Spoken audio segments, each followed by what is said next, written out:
নজর রাখবো পরবর্তী সংবাদে। মাছ ধরতে গিয়ে ভয়ঙ্কর পরিণতি, বরাত জুড়ে প্রাণী বাঁচলো 4 যুবক, এমনটাই বক্তব্য উঠে আসছে বিলুনিয়া থেকে, যেখানে মুহুরী নদীর ঘটনা। মাছ ধরতে যায় 4 যুবক, এনডিআরএফ কর্মীদের সহায়তায় প্রাণে বাঁচে তারা। এখন এই মুহূর্তে দাঁড়িয়ে প্রত্যেকটা নদ নদী ফুঁসছে, বিপদ সীমার উপর দিয়ে বইছে প্রত্যেকটা নদীর জল।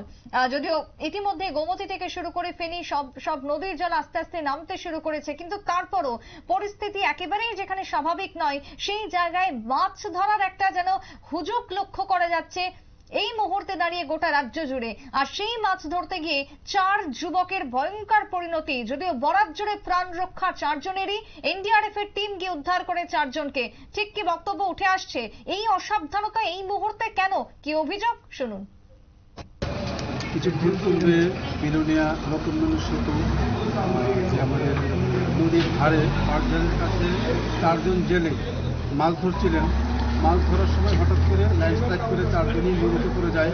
নদীতে প্রচণ্ড স্রোত ছিল, স্রোতে তারা ভেসে যেতে উপক্রম হয়েছিল। এমন সময় বাঁশ ঝাড়ে ধরে তারা কোনো ক্রমে ভেসেছিলেন, কিন্তু নদী পার হয়ে পাড়ে উঠতে পারেননি।